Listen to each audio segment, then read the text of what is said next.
numérique pour le groupement régional e-santé Bretagne et également de Sarah Cielez qui est la responsable communication du collectif. Nous avons également des référents de projets qui portent des projets numériques aujourd'hui dans leur structure et qui vont nous apporter leur témoignage. Vous allez le voir par la suite. Donc, je remercie d'avance Philippe Gauthier, Frédéric Lepotier, Luc-Joël Tulot pour leur participation à ce webinaire. Alors, petite information au démarrage, donc ce webinaire, il est enregistré et il va être ensuite réutilisé par le collectif et posté sur notre site internet, donc vous pourrez retrouver l'enregistrement. Alors, quelques petits conseils avant de démarrer. N'oubliez pas, pour les participants, de couper vos micros. Évidemment, vous pouvez les rallumer quand on vous propose d'intervenir pour le temps des questions. Nous vous demandons aussi, pour l'instant, de désactiver vos caméras. De la même manière, vous pourrez les réactiver quand vous posez vos questions. Vous pouvez poser toutes les questions sur le fil d'actualité. Ça s'appelle QA. Vous avez Q&A en haut de votre écran. Normalement, vous pouvez poser toutes vos questions au fur et à mesure. Et également, n'hésitez pas à réagir donc dans ce fil de discussion pendant le webinaire, parce que nous ne sommes pas très nombreux aujourd'hui. Donc, l'idée, c'est vraiment aussi de pouvoir répondre à toutes vos interrogations et de vous apporter toutes les précisions nécessaires. Donc, comme je vous l'ai dit, l'objectif aujourd'hui du webinaire, c'est de vous permettre de vous donner des conseils sur le choix d'une solution métier qui conviendrait le mieux à votre ESMS. Une des missions du collectif, c'est de sensibiliser les structures et de les embarquer avec nous sur le numérique et d'acquérir une solution métier qui soit adaptée. Donc, voilà, l'objectif, j'espère que vous serez satisfait à la fin de la réunion, qu'on l'aura rempli. Donc, que vous soyez une structure du social, du médico-social, vous êtes tous concernés par ce projet de logiciel métier. C'est une acquisition qui demande un certain temps de préparation, vous le verrez, qui vous demande également un minimum de préparation et d'embarquer tout le monde. Donc, voilà, c'est vraiment important. C'est pour ça qu'on a choisi de faire ce webinaire. C'est vraiment important de bien se préparer.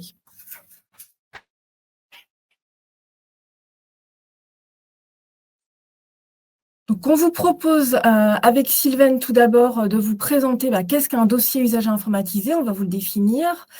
On va également vous présenter qu'est-ce qu'un DUI interopérable. Qu'est-ce que ça veut dire? On entend beaucoup parler de ce mot. Peut-être certains d'entre vous n'ont pas encore connaissance. Et puis, les étapes avant de se lancer finalement dans le choix d'une solution numérique, une étude qui est essentielle pour à la fois évaluer vos besoins et choisir une solution qui soit adaptée à votre organisation. Et puis, comment choisir du coup ensuite la solution qui est la plus adaptée. Et nous aurons ensuite, nous finirons par un temps de témoignage et par un temps de questions.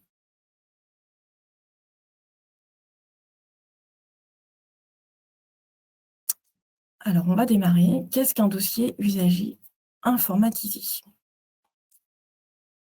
Donc, un DUI, un dossier usager informatisé, est un dossier unique de la personne au sens de la loi 2002 en version dématérialisée. Donc, finalement, on voit que le dossier unique, c'est quand même quelque chose qui n'est pas du tout récent dans le social médico-social. Mais par contre, on a des outils aujourd'hui qui permettent d'aider, de faciliter cet accompagnement. Ça permet d'assurer un suivi de la personne, d'avoir un partage sécurisé des informations, c'est essentiel, relative à la prise en charge, d'améliorer le parcours, de permettre à la personne d'activer son parcours également, d'y participer.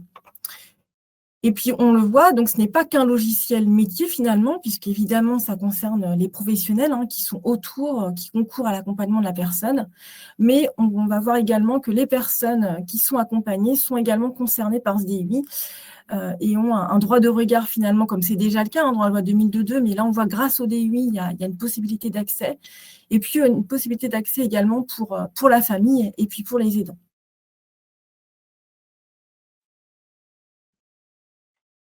Donc, ce dossier usager informatisé, cette solution métier, finalement, vous allez le voir, elle va vous permettre de gérer tout l'accompagnement de la personne, que ce soit au niveau de la préadmission, de la personne, de la constitution d'un dossier administratif. On peut mettre en place des alertes, on peut vraiment tout suivre au niveau de la construction de ce dossier, savoir où en sont les demandes d'aide, par exemple. Le dossier usager informatisé permet également une évaluation des besoins de la personne. Il permet également de préparer et de mettre à jour le projet personnalisé, donc qui est une pièce maîtresse, hein, mais vous allez le voir que ce projet, il peut vivre dans le DUI. Ce n'est pas seulement un papier, un document finalement qui est rempli une fois par an, comme l'exige la loi, mais que ça peut aller beaucoup plus loin et que son remplissage est vraiment facilité grâce au dossier usage informatisé. On peut également mettre à jour, grâce au DUI, eh bien, le dossier médical et le dossier de soins et paramédical. La coordination des professionnels également est facilitée, hein, puisqu'on peut remplir toutes les transmissions. Dans un seul document, on a toutes les informations et on peut planifier les activités de la personne et des équipes autour de cette personne. Et puis, je l'ai dit tout à l'heure, hein, le DUI n'est pas accessible qu'aux professionnels, mais également à la personne accompagnée, à la famille. Et donc, il y a un accès qui s'appelle le portail dédié pour l'usager.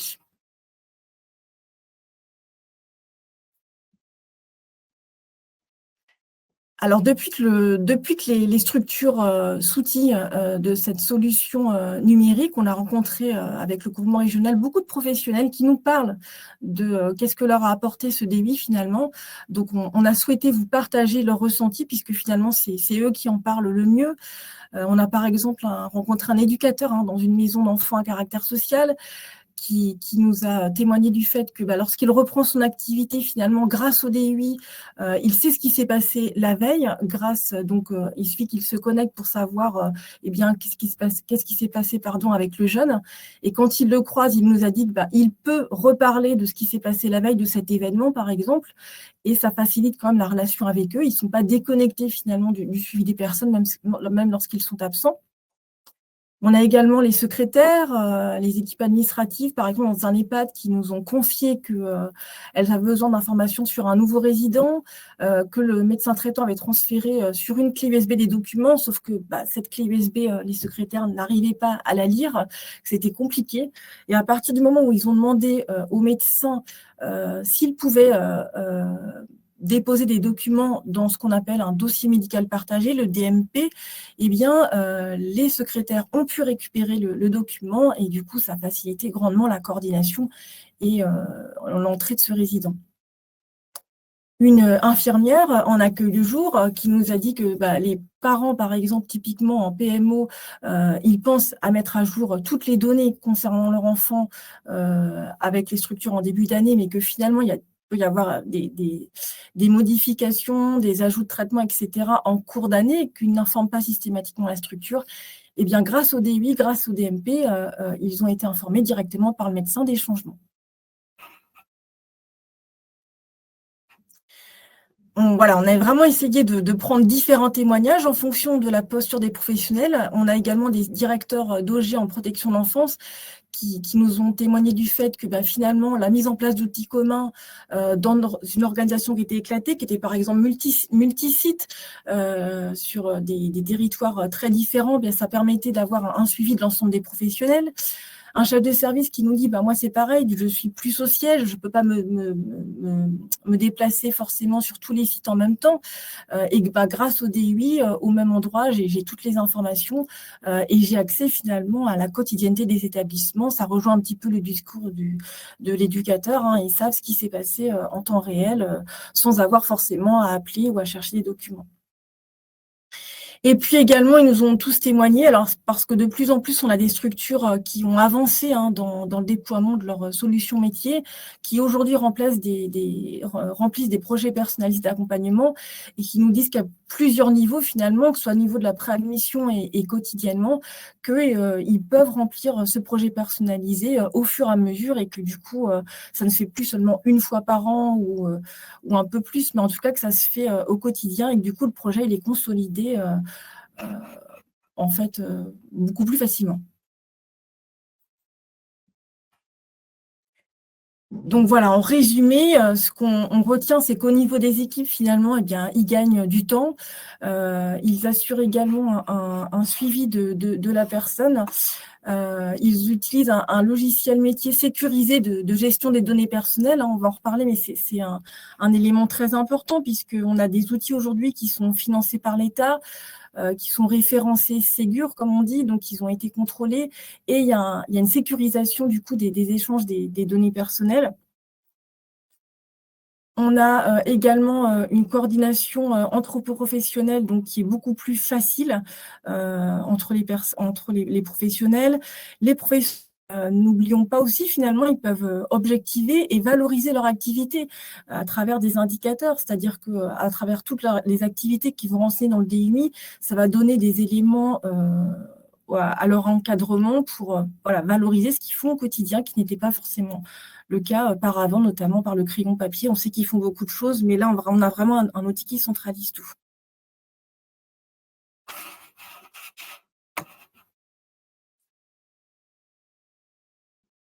Au niveau de la direction, donc on a une facilité de pilotage qui est améliorée, comme je vous l'ai dit, hein, ils ont grâce aux indicateurs, ils connaissent mieux les besoins de leurs équipes finalement, et puis de la personne accompagnée. Il y a des incidents qui sont montés, donc ça permet quand même d'avoir une vision globale de l'établissement, de la structure. Ça permet également à la direction de mieux accompagner les équipes grâce à ces remontées, d'avoir des indicateurs pour l'évaluation HAS qui demande quand même beaucoup de temps. Grâce au DUI, vous avez au moins plein d'indicateurs qui peuvent être renseignés, donc ça facilite quand même la gestion. Et puis également, on a des solutions aujourd'hui qui peuvent s'intégrer dans le système d'information existant. On pense par exemple au logiciel comptable, au logiciel RH. On a des éditeurs qui proposent en plus des différentes solutions et pas qu'une solution métier pour l'accompagnement de la personne. Donc, ça permet quand même d'avoir une facilité, on pense à la télégestion notamment, à la facturation.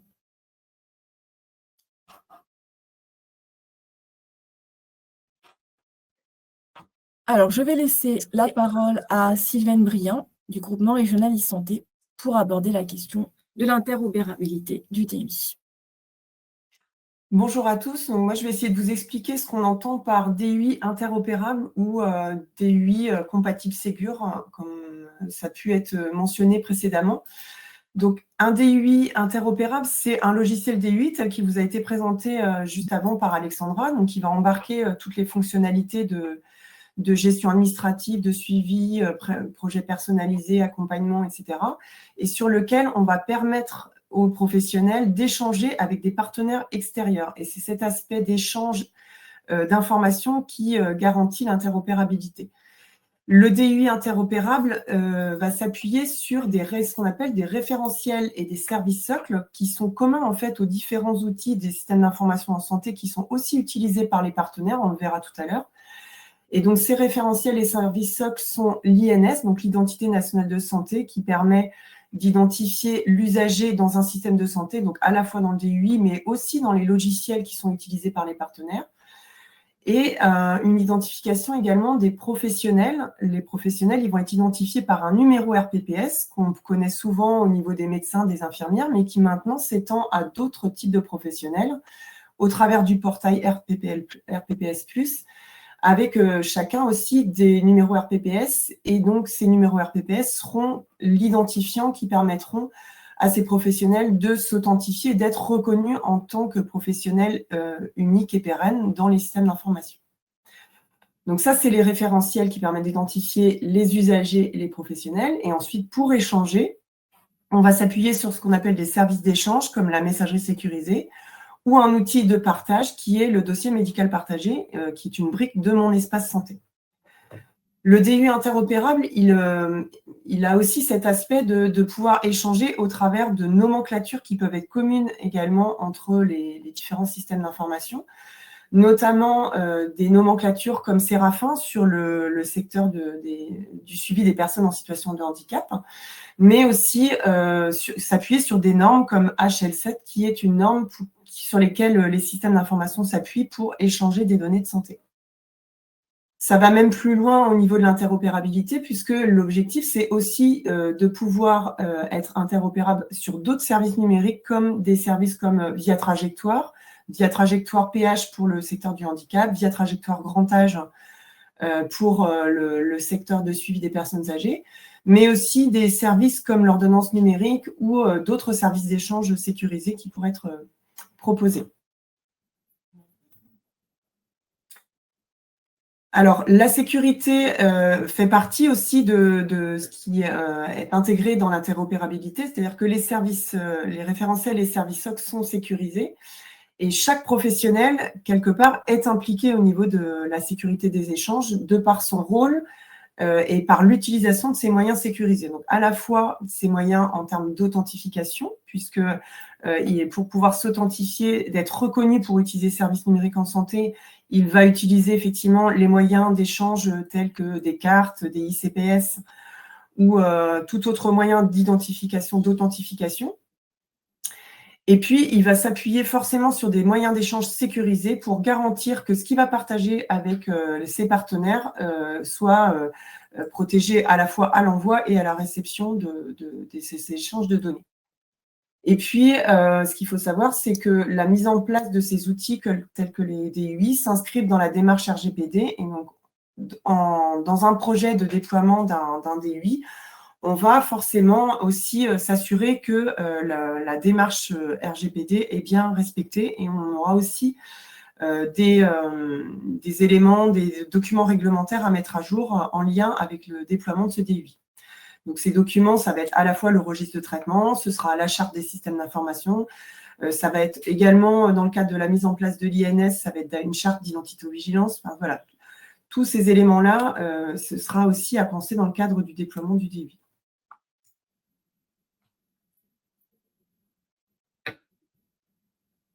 Alors, on a l'habitude aussi de représenter le DUI interopérable avec cette petite collerette, donc le DUI, et puis les services SOC qu'on retrouve autour.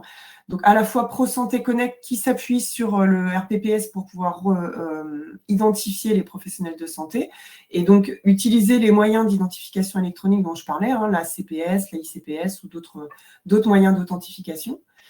On va s'appuyer aussi sur le téléservice INS qui va permettre de référencer l'identité des usagers qu'on suit dans le cadre du DUI. Et on va embarquer un service de connexion aux boîtes aux lettres de messagerie sécurisée qui va permettre aux professionnels d'échanger les données de santé avec leurs partenaires ou de déposer des informations dans le DMP pour pouvoir alimenter, enrichir le dossier médical partagé des usagers, ou consulter de la donnée. Quand on est un professionnel habilité à consulter mon espace santé, on peut aussi effectivement parcourir ce qui est contenu dans le dossier médical des usagers.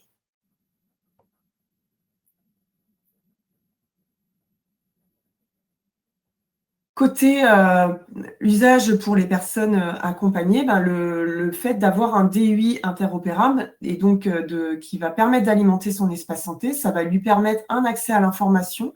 Donc les informations qui sont saisies dans le DUI et qui vont donner lieu à la production de documents qui seront à leur tour versés dans le dossier médical partagé, l'usager, lui, il pourra en prendre connaissance soit au travers de mon espace santé en consultant ces documents, mais également au travers d'un portail usager dont Alexandra vous parlait précédemment.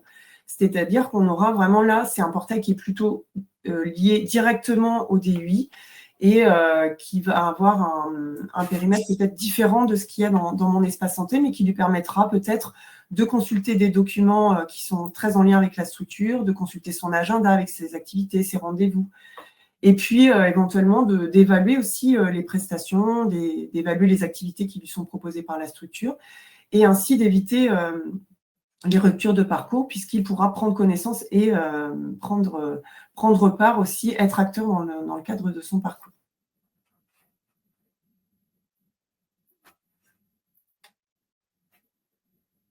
Donc, si on résume, le DUI interopérable va permettre de sécuriser les informations qui sont partagées et qui concernent la personne accompagnée. Donc, à la fois pour garantir l'identité de la personne et de ce qu'on va échanger avec les autres systèmes d'information de nos partenaires, et puis garantir une prise en charge de la personne qui va être sécurisée, puisqu'on s'assure que les informations qui sont partagées, elles concernent bien une personne et qu'on n'a pas un risque de parler d'une personne qui est doublon parce qu'elle a les mêmes traits d'identité.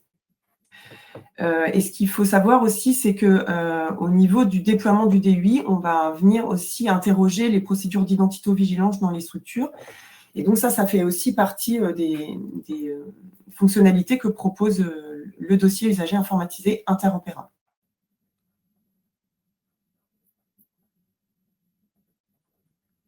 Le DUI interopérable, il s'inscrit dans un écosystème un peu plus global. On a parlé tout à l'heure de référencement des logiciels, le référencement Ségur. Il est valable aussi pour les autres couloirs, c'est-à-dire ce qu'on va avoir au niveau du dossier usager informatisé.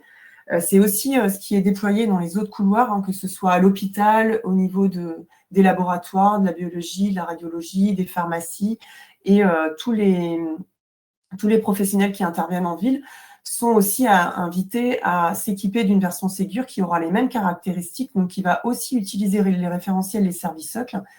Et donc, c'est ce qui va aussi permettre à terme d'alimenter le dossier médical partagé.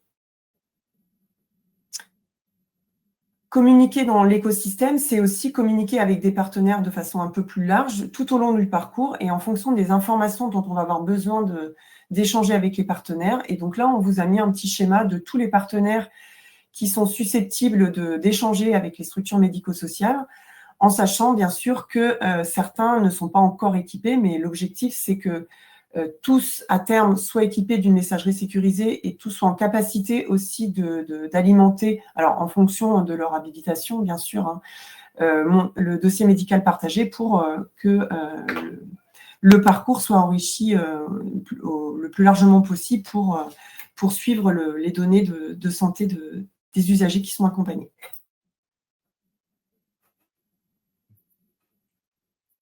Alors, est-ce qu'il y a peut-être, Sarah, des premières réactions, des premières questions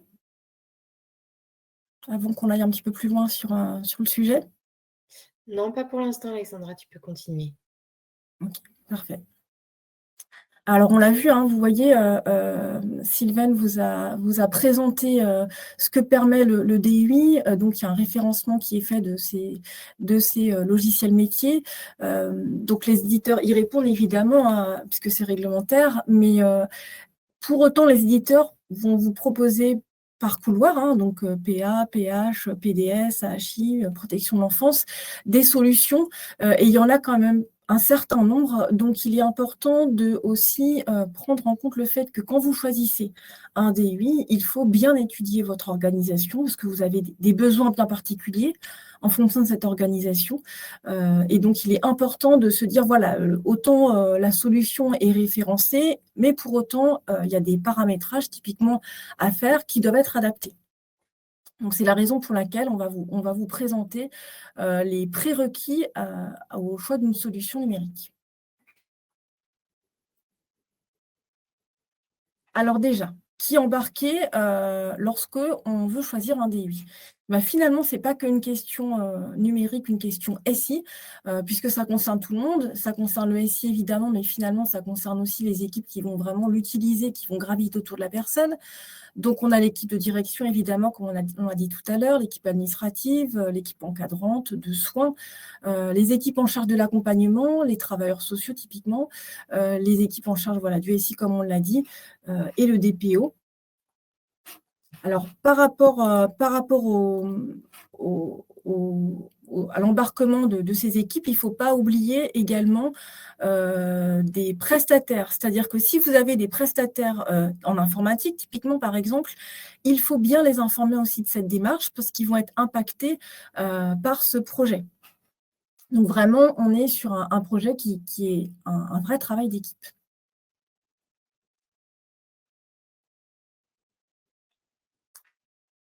Pour mesurer l'impact également d'un tel projet, il faut réaliser ce qu'on appelle un inventaire, c'est-à-dire combien est-ce que j'ai de places ou de lits ou de personnes accompagnées pour le domicile typiquement. Combien j'ai d'intervenants externes qui viennent dans ma structure ou avec qui je communique. Comme a présenté Sylvaine, c'est important de savoir également avec qui j'échange au quotidien, avec qui j'ai besoin d'échanger par mail par exemple. Le nombre de professionnels qui seront informés au DUI, par catégorie aussi également, on l'a dit tout à l'heure, tout le monde est concerné. Le nombre de postes de travail informatiques également, c'est important d'évaluer ces outils. Également, l'équipement pour la mobilité. Est-ce que vous avez déjà des tablettes? Est-ce que vous avez le Wi-Fi, pardon? Où est-ce que vous en êtes par rapport à ça? On sait que ça peut également parfois être un frein. Donc, il est important de bien l'anticiper et de vérifier où est-ce que vous en êtes par rapport à ça. Le nom des applications informatiques, on l'a dit tout à l'heure, il faut bien les prendre en compte. Et puis également les événements. On n'y pense pas toujours, mais typiquement, si vous avez, vous, dans votre structure, des bouleversements, des changements de direction, d'équipe, l'été, on sait que c'est évidemment beaucoup plus difficile de mener certains projets. Vous avez une évaluation HS, par exemple, en cours, et ben, tout ça va quand même impacter le planning, impacter le budget. Et donc, il est important de bien mesurer tous ces éléments et de les prendre en compte, finalement, de prendre en compte la vie de la structure.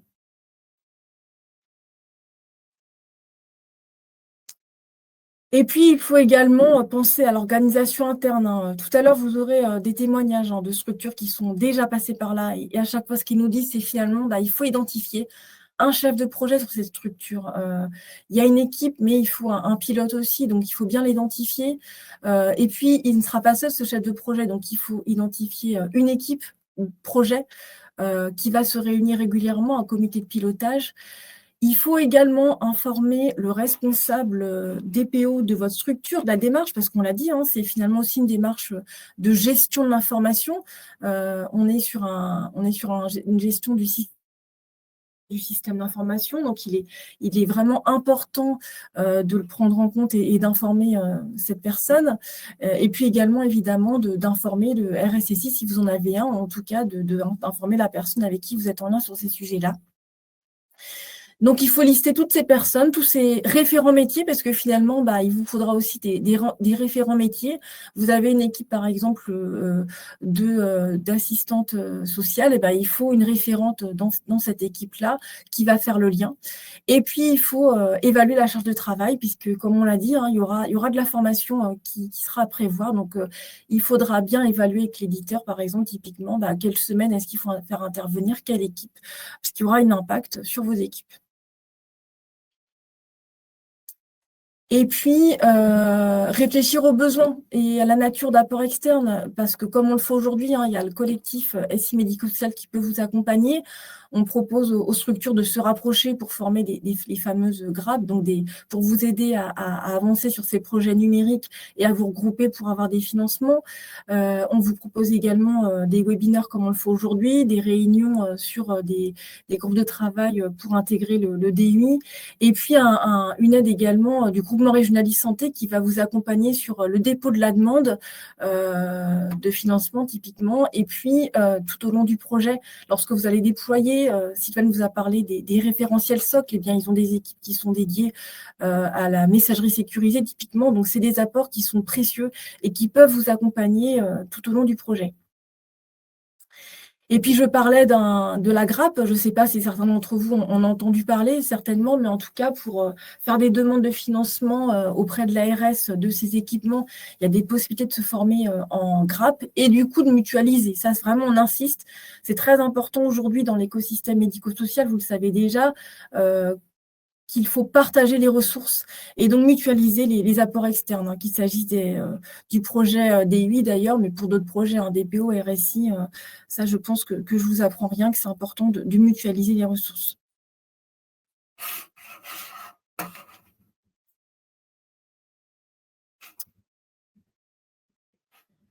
Et puis, vous l'avez compris, finalement, ce projet, une semaine pas seule.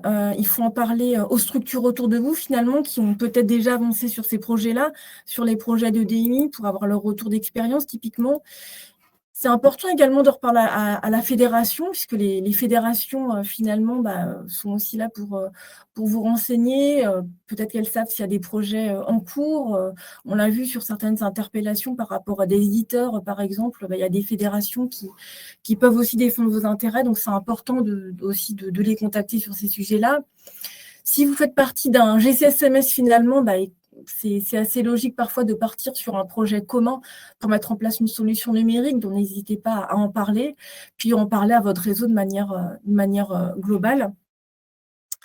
Et puis d'en parler à son financeur, évidemment à l'ARS qui finance les solutions numériques à travers des programmes, d'en parler également à votre conseil départemental, hein, puisqu'il est impacté. Il a des demandes aussi, hein, finalement, il vous fait des demandes d'indicateurs typiquement, donc il est concerné par ces projets. Il y a des choses qui vont pouvoir aussi être facilitées et des échanges facilités.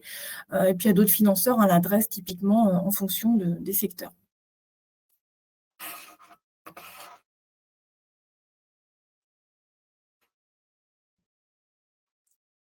Et puis les futurs partenaires sur le projet, finalement, vous allez aussi rencontrer un éditeur qui va être un partenaire sur plusieurs mois. Quand on part sur des projets d'acquisition de solutions métiers, finalement, on part sur un projet de 18 mois. Donc l'éditeur est un vrai partenaire. C'est vraiment important aussi de créer un lien de confiance avec lui. Les prestataires également pour le pilotage du projet, la conduite du changement. Quand on vous a dit que finalement vous n'êtes pas seul, vous le verrez tout à l'heure, mais en tout cas à chaque fois les structures disent l'importance de l'accompagnement à la maîtrise d'ouvrage, de cabinets qui proposent leurs services, parce que finalement le pilotage de projet est un vrai métier, donc ils peuvent vous accompagner évidemment sur ce projet et sur la conduite du changement de l'acquisition d'une solution métier. Également, finalement, on l'a dit, hein, les autorités ou partenaires, que ce soit des groupes, les porteurs de grade, donc vous aurez une multitude de partenaires sur ce projet. L'opérateur de messagerie sécurisée, c'est important de le prendre en compte, hein, puisque la messagerie sécurisée, comme le disait Sylvaine, c'est un service socle qui va beaucoup vous servir. Donc, c'est un nouvel opérateur qui est parfois différent de l'éditeur, qui est souvent différent de l'éditeur, donc ça, c'est important de le prendre en compte. Et puis voilà, on l'a dit, on vous propose, n'hésitez surtout pas à venir vers nous, hein, qu'on soit le groupement régional de santé ou le collectif ESSI, pour vous aider dans le cadrage du projet. Et puis l'ARS qui va valider le projet, de la grappe, hein, on l'a dit, des structures qui se sont regroupées pour faire une demande de financement et pour déposer ce projet sur le long terme. Et bien l'ARS valide le financement, mais pas seulement. Elle valide le projet pour savoir si le projet est viable ou pas, elle vous conseille. Et puis elle va vous suivre sur le projet d'acquisition. Il y a des réunions qui sont programmées tous les 2 mois avec le collectif, le groupement et l'ARS pour suivre l'état d'avancement du projet. Donc l'ARS suit vraiment ce projet qui n'est pas seulement un projet financier, mais un projet de structure. Donc vraiment, il y a un accompagnement. On est vraiment 3 entités qui travaillent, hein. On a un triptyque, souvent on le dit, on se réunit très régulièrement et on est là vraiment pour vous accompagner sur de ce projet.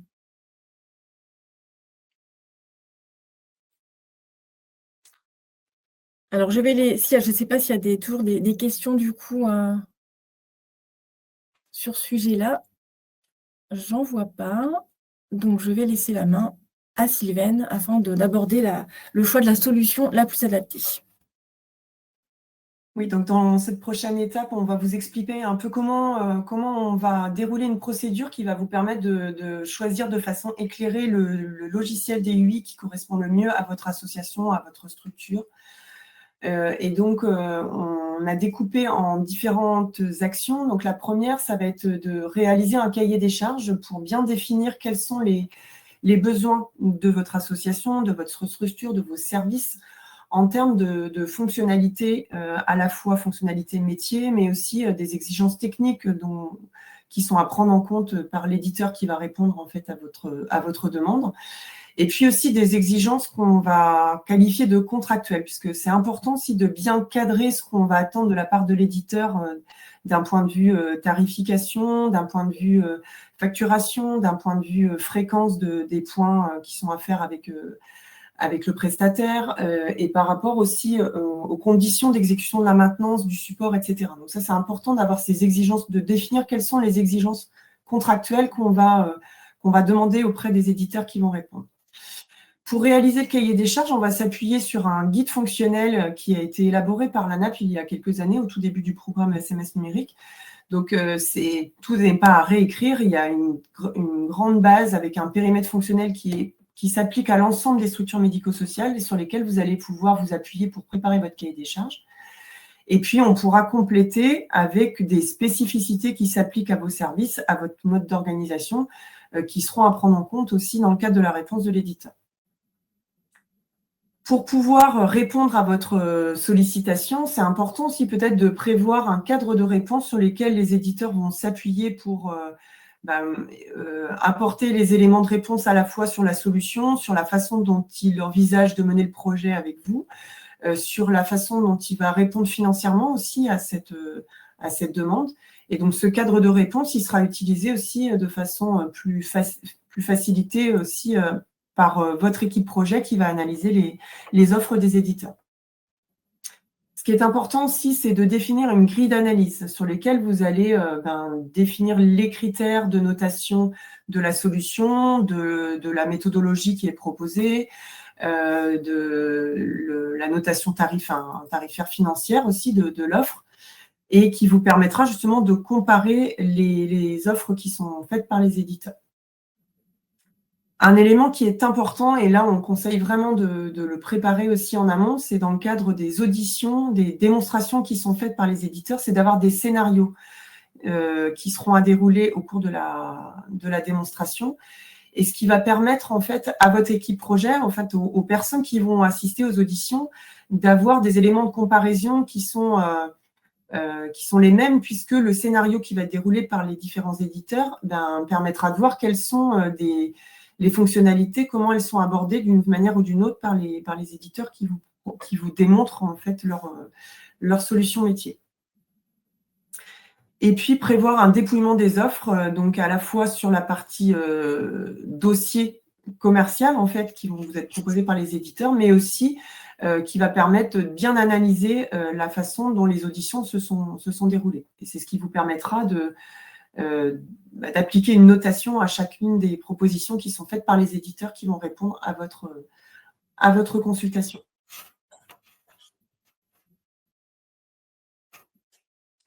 Une fois que vous avez préparé ces éléments, l'idée, c'est de contacter les éditeurs qui sont pressentis. C'est vrai que l'Agence du numérique en santé publie la liste des solutions qui sont référencées, et en général, elles sont répertoriées par secteur, donc des éditeurs qui sont plus à même de répondre au secteur des structures qui suivent les personnes âgées ou les personnes en situation de handicap, le domicile, d'autres éditeurs qui sont plus axés sur la gestion des établissements, structures de la protection de l'enfance ou des structures du public en difficulté spécifique ou autres. Et donc, l'idée, c'est peut-être de se concentrer à interroger ces éditeurs qui sont plus sur tel ou tel secteur. Et ce qu'on propose, c'est d'avoir au minimum 3 sollicitations pour avoir des éléments de comparaison entre solutions. Une fois que vous avez bien identifié ces éditeurs auxquels vous allez envoyer ce dossier de consultation, vous leur transmettez le cahier des charges, le cadre de réponse, et vous leur laissez ce qu'on appelle un délai suffisant pour pouvoir répondre à votre sollicitation, pour qu'ils aient aussi, que vous ayez une qualité aussi dans la réponse qui leur sont apportées. Parce que souvent, quand on leur laisse peut-être qu'une semaine, 15 jours, c'est pas suffisant pour qu'ils aient le temps de bien creuser votre dossier et d'avoir une réponse très adaptée en fait à vos besoins. Une fois que vous avez reçu les réponses des éditeurs, vous allez les analyser au travers de la grille de notation dont on a parlé tout à l'heure, et peut-être réaliser ce qu'on appelle une shortlist. Donc là, on va, je ne sais pas si vous avez contacté 4-5 éditeurs, peut-être n'en garder que 3 que vous allez inviter à venir présenter leur solution dans le cadre d'audition, et qui va s'appuyer sur les fameux scénarios dont on parlait précédemment, et qui vous permettront de voir concrètement comment l'éditeur propose sa solution. Alors, on dit 3, mais ça peut être, si vous avez 5 propositions, vous pouvez aussi inviter les 5. Bien sûr, ça, c'est bien sûr au choix de l'association, de l'entité qui va solliciter les éditeurs. Pour pouvoir avoir aussi des retours d'expérience, ce qu'on vous invite à faire aussi, c'est de vous tourner vers les autres structures qui se sont déjà équipées, de leur demander des témoignages, savoir comment, qu'est-ce qu'ils pensent de l'outil, comment ça s'est passé le projet, comment ça se passe la relation avec l'éditeur, la politique tarifaire. C'est important aussi d'avoir ces retours-là pour pouvoir vous aider à faire votre choix. Et voilà, une fois que vous avez fait toute cette étude, cette analyse en fait des offres des éditeurs, vous pourrez choisir une solution qui correspond vraiment au plus près de ce que vous avez identifié comme besoin et qui va répondre à l'ensemble des catégories de professionnels qui doivent utiliser ensuite l'outil. On en a parlé tout à l'heure, hein, Alexandra le précisait, c'est important au niveau de l'équipe projet d'avoir une représentation des différentes catégories de professionnels. Et donc, c'est intéressant aussi de les associer à ce choix-là pour qu'ils puissent aussi donner leur avis et participer au choix de l'outil. Et donc, une fois que vous avez choisi l'éditeur, il faut contractualiser et donc il faut avoir un cadre contractuel. Pas forcément prendre d'emblée les conditions générales de vente de l'éditeur. Justement, si vous avez pu bien cadrer les éléments contractuels en amont, vous appuyez plutôt sur ce cadre contractuel plutôt que d'avoir le contrat type de l'éditeur. Et ce qui est important aussi au niveau de l'évaluation tarifaire, c'est aussi d'avoir une évaluation qui n'est pas que sur la partie déploiement du projet, c'est de voir beaucoup plus largement, peut-être en faisant une estimation du coût de la solution sur 5 ans, à la fois sur la partie investissement, donc le coût d'acquisition, mais aussi le coût de maintenance et le coût du support, et de regarder combien ça coûte sur 5 ans, parce que ça donne des éléments de comparaison qui ne sont pas inintéressants. Des fois, une solution, elle peut paraître moins chère et adaptée sur les 2 premières années, mais quand on regarde sur 5 ans, c'est peut-être beaucoup plus cher qu'une autre solution qui conviendrait bien, mais qui paraît plus chère au moment de l'acquisition. Donc, ces éléments-là de comptabilisation sur une période de 5 ans, elle est intéressante aussi à bien prévoir avant de faire votre choix.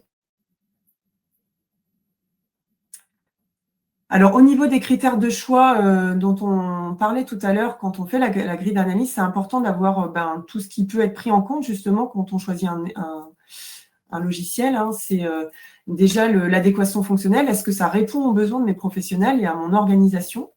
Donc, c'est important de voir ça. En termes d'ergonomie, est-ce que ça va être facile pour mes professionnels de rentrer dans l'usage du logiciel? Est-ce que ça va être facile? Est-ce qu'ils vont se repérer de manière fluide dans les écrans et dans les fonctionnalités qui sont proposées? Est-ce que j'ai besoin aussi que mon outil soit utilisé en mobilité et donc que je puisse l'utiliser sur des tablettes, sur des smartphones? Parce que ça peut être intéressant de voir quelles sont les solutions qui sont les plus faciles à utiliser sur ces outils en mobilité. Et de voir justement, est-ce que dans les solutions qui sont proposées en mobilité, est-ce que je peux les faire en mode déconnecté quand j'ai plus de réseau, par exemple, ou est-ce qu'il faut forcément que j'ai une connexion Internet quand j'utilise mon outil? Donc ça, c'est important aussi d'avoir ça en tête quand on fait l'évaluation des solutions. En termes de paramétrage, est-ce que j'ai un outil où je vais être sans arrêt à solliciter l'éditeur pour l'adapter, ou est-ce que j'aurai la main, est-ce que j'aurai d'autonomie sur le paramétrage? Ça, c'est important aussi de pouvoir le valoriser. Si vous avez déjà un outil dans vos structures, c'est aussi important de pouvoir interroger l'éditeur sur les conditions de la reprise de données. La reprise de données, c'est quand même un chantier qui est important et que les professionnels vont aussi, quand ils vont démarrer sur le nouvel outil, de savoir qu'ils vont pouvoir récupérer une partie des informations qu'ils avaient sur l'outil qui était utilisé précédemment, c'est quand même plutôt rassurant. Et donc, c'est important de savoir comment l'éditeur il envisage de faire cette reprise de données et peut-être de se dire, il y a une partie des données qui vont être reprises de façon automatique et peut-être qu'une reprise manuelle sera envisagée pour avoir des données qui sont peut-être un peu plus qualitatives. Et donc ça, il faut aussi ne pas se priver de cette solution de reprise manuelle en parallèle de la reprise automatique. Interroger aussi la capacité de l'éditeur à bien accompagner le déploiement de ses projets et de voir qu'est-ce qu'il propose dans le cadre de cet accompagnement, combien de jours il va dédier justement à cette partie-là. Est-ce qu'il est là aussi au moment du démarrage? Est-ce qu'il est là quand il y a besoin d'avoir un support? Comment il envisage d'accompagner vos équipes, l'équipe projet ou les professionnels au niveau de la formation, en sachant qu'il doit aussi proposer peut-être des formations peut-être plus poussées au niveau des référents et de se dire que les référents, ils interviendront de façon plus concrète auprès de leurs collègues pour faire une formation à l'ensemble des professionnels. Les interroger aussi sur la partie hébergement des données. Vous n'êtes pas sans savoir que le coût d'hébergement données de santé, il est quand même, il peut coûter cher, mais c'est important aussi de savoir combien ça représente au niveau du coût de cette solution. et s'assurer que l'hébergeur sur lequel il s'appuie, voilà, il a aussi pignon sur rue, et il a un bon niveau de sécurisation de ses données. C'est important également de bien anticiper ce qu'on appelle la phase de recette, la phase de test du logiciel, parce qu'une fois que vous allez démarrer, voilà, il faut que ce soit fluide, il faut que ce soit facile pour vos professionnels, et donc c'est important de consacrer du temps à cette période de test. Parce que c'est un outil aussi que vous n'allez pas voilà, déployer juste là pour 1 ou 2 ans, que ça va s'inscrire dans la durée. C'est important aussi de savoir comment l'éditeur envisage de le faire évoluer, et donc peut-être de lui demander quelle est sa roadmap pour les années à venir, comment il s'inscrit par rapport à l'évolution de son logiciel, et est-ce qu'il est bien engagé dans les démarches, notamment par rapport à ce que prévoit le national, soit au niveau de la partie Ségur, mais aussi dans tous les projets numériques d'interopérabilité dont on parlait tout à l'heure. C'est important aussi de savoir s'il est bien inscrit dans cette démarche-là. Et puis, on parlait tout à l'heure du coût sur la durée. C'est important aussi de voir qu'est-ce qu'il intègre dans son contrat de maintenance. Est-ce que la maintenance corrective, bien sûr, elle doit être prise en compte, hein, ça c'est évident, mais aussi quelles sont les conditions au niveau de la maintenance évolutive? Est-ce que c'est bien compris dans le prix de la maintenance, ou est-ce qu'il va vous demander peut-être de repayer des coûts de licence supplémentaires dès qu'il y a une nouvelle fonctionnalité qui est déployée dans l'outil? C'est important que ce soit bien clair aussi dès le départ, ça. Et puis, lui demander un coût financier détaillé de la solution. Et ça fait partie justement du cadre contractuel dont on parlait tout à l'heure, que ce soit clair que voilà, on sache exactement quand vous avez besoin de commander des éléments, que ce soit de la formation, de la prestation de paramétrage, des nouvelles licences, que ce soit bien détaillé dans l'offre aussi que va vous présenter l'éditeur.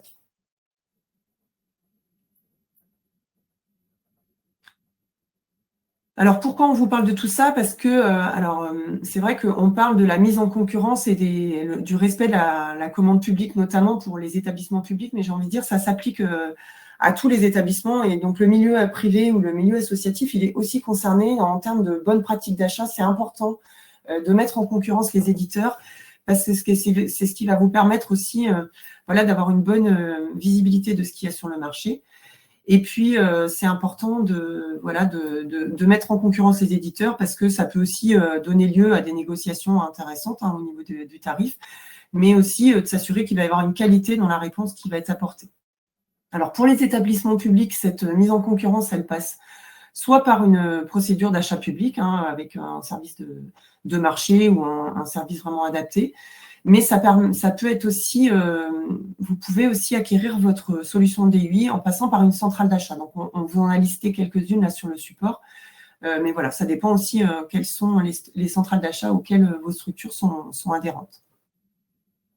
En tout cas, ce qui est important de savoir, c'est que si vous êtes financé par les programmes, ce seront des pièces qui seront à conserver, donc à la fois le cahier des charges sur lesquels les éditeurs vont devoir répondre pour répondre à votre sollicitation.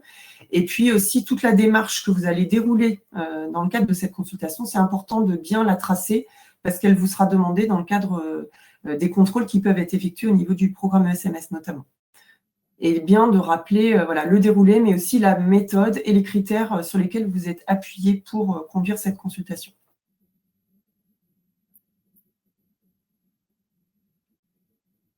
Alors, les conditions de réussite d'une consultation, c'est effectivement de bien tracer, comme je viens de le dire, tous les résultats de l'étude, et de bien mesurer aussi quels sont les impacts. Voilà, on parlait d'un projet qui s'inscrit dans la durée, et ça va forcément avoir des impacts sur l'organisation de la structure, sur la façon aussi dont les professionnels vont être impliqués dans la mise en place de cet outil. Donc, c'est important de bien avoir ça en tête et de bien impliquer les professionnels dès le départ, et tous les niveaux d'organisation de vos structures sont aussi à solliciter dès le départ. L'importance d'établir un plan de communication pour bien voilà, que ce soit fluide aussi, que les professionnels ne découvrent pas l'outil qui a été choisi, mais qu'ils soient impliqués dès le départ, et que vous communiquiez justement sur l'état d'avancement de cette communication, de cette consultation. Et puis, ce qui est important aussi, c'est on parlait de la reprise de données. Alors ça, c'est effectivement quand vous avez déjà un outil, mais d'avoir savoir ce que vous voulez faire en termes de reprise de données. On parlait tout à l'heure de reprise automatique, reprise manuelle, voilà, de peut-être anticiper cette phase-là parce que ça va avoir aussi une incidence au niveau du temps à consacrer à cette étape-là. Et puis de réfléchir aussi à la façon dont vous allez informer les personnes, les usagers, enfin les personnes que vous accompagnez dans vos structures, puisque cet outil-là, l'objectif, c'est quand même aussi de mieux les accompagner, de mieux tracer les éléments de leur parcours et donc de les informer sur ce qui va être tracé dans cet outil et comment eux, ils pourront s'en saisir aussi à l'avenir. Ne pas négliger les réticences au changement. On parlait de changement dans l'organisation et donc ça, c'est important d'en avoir conscience, d'identifier ces risques de professionnels qui sont peut-être pas à l'aise avec le numérique ou pas à l'aise avec la mise en place, la traçabilité. On sait aussi que sur le secteur médico-social, il y a une grosse culture de l'oral et le fait de passer dans un outil comme ça va obliger à revoir aussi la traçabilité, les écrits professionnels, et c'est important aussi d'anticiper ces phases-là aussi dans le cadre du déploiement d'un tel outil. Il y a des travaux qui ont été réalisés par l'Agence régionale de l'appui sur les conditions de travail, la RACT, qui sont intéressants peut-être à consulter aussi dans le cadre du déploiement d'un tel projet qu'on pourra vous partager. Et puis, on parlait tout à l'heure des auditions. C'est important de bien préparer ces démonstrations en amont parce que c'est ce qui va permettre aussi que ces démonstrations vont se passer dans des bonnes conditions. Alors, on va passer à la partie témoignage qui va vous permettre aussi d'avoir des cas concrets de comment ça s'est passé auprès des structures qui ont déroulé ce type de consultation.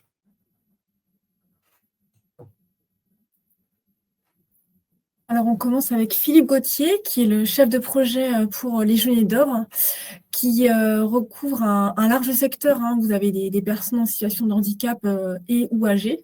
Et il va nous délivrer son témoignage pour le choix d'une solution qu'il a fait, qu'ils ont réalisée pour le secteur PH. Donc, il va vous présenter en fait qu'est-ce qui l'a incité à se lancer finalement dans ce projet d'acquisition d'un DUI, quelle procédure il a mis en place, et puis il va vous donner des bonnes pratiques et des points d'alerte également à ne pas négliger. Je laisse la parole.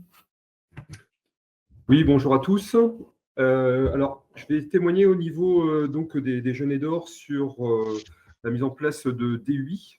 Alors, les DUI, en fait, on avait des premières versions qu'on avait mis en place, je dirais, dans les années inférieures à 2000, où en fait, on ne parlait pas de DUI à l'époque, c'était plutôt des logiciels de facturation avec les données des usagers pour ensuite facturer aux familles ou au département, etc. Donc, ça, c'est les années, on va dire, 2000. En 2000, un petit peu avant 2010, on a mis en place 2 DUI différents parce qu'on avait des besoins fonctionnels différents. Un sur les personnes âgées et un sur la partie médico-sociale. Alors, pour la partie médico-sociale, on avait choisi à l'époque un logiciel qui couvrait, on va dire, les besoins d'accompagnement et pas forcément toute la partie médicale. Bon. Donc, c'était une étape.